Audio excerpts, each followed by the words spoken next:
বাংলাদেশের উন্নয়নে পাশে থাকবে মালয়েশিয়া। রাজধানীর একটি হোটেলে ডক্টর মোহাম্মদ ইউনূসের সাথে বৈঠকে এমন আশ্বাস দেন দেশটির প্রধানমন্ত্রী আনোয়ার ইব্রাহিম। জানান, সহায়তা করা হবে টিকিট জটিলতায় মালয়েশিয়া যেতে না পারা 18,000 বাংলাদেশিকে। এ সময় তিনি শ্রমিক পাঠানোর প্রক্রিয়ায় স্বচ্ছতার উপর জোর দেন। যৌথ সংবাদ সম্মেলনে প্রধান উপদেষ্টা বলেন, রোহিঙ্গা সংকট ক্রমেই জটিল হচ্ছে, সমাধানে কুয়ালালামপুরের সহযোগিতা চেয়েছেন তিনি।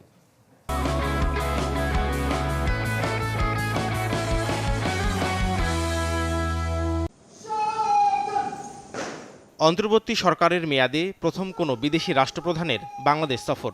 শুক্রবার দুপুরে ঢাকায় পৌঁছান মালয়েশিয়ার প্রধানমন্ত্রী আনোয়ার ইব্রাহিম। বিমানবন্দরে তাকে স্বাগত জানান প্রধান উপদেষ্টা ডক্টর মোহাম্মদ ইউনূস। দেয়া হয় guard of honour.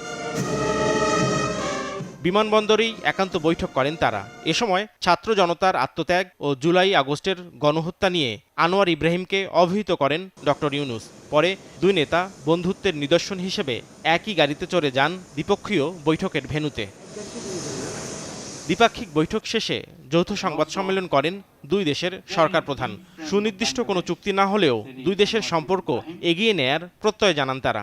In my conversation, we discussed the unprecedented mass movement leading to the second revolution in Bangladesh.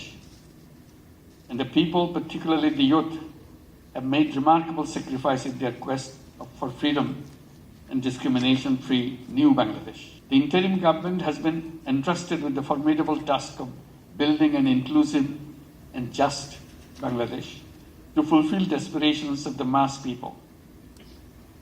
We deeply appreciate the unwavering support and cooperation of our brotherly country Malaysia at this historic moment.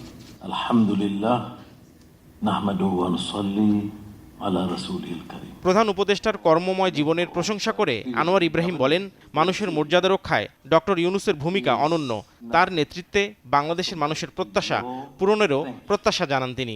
Fully support your position and I believe your effort to ensure that this new Bangladesh.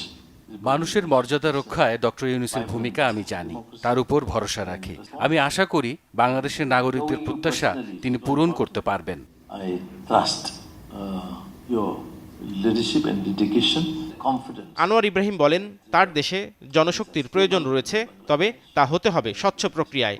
মালয়েশিয়ায় যেতে সমস্যায় পড়া বাংলাদেশি কর্মীদের মধ্যে প্রথম দফায় 18,000কে সহায়তারও আশ্বাস দেন তিনি। We need workers and they cannot be treated. যেসব কর্মী মালয়েশিয়ায় ঝামেলায় পড়েছেন, প্রথম দফায় 18,000 ব্যক্তিকে সহায়তা দেওয়ার বিষয়ে সম্মত হয়েছে।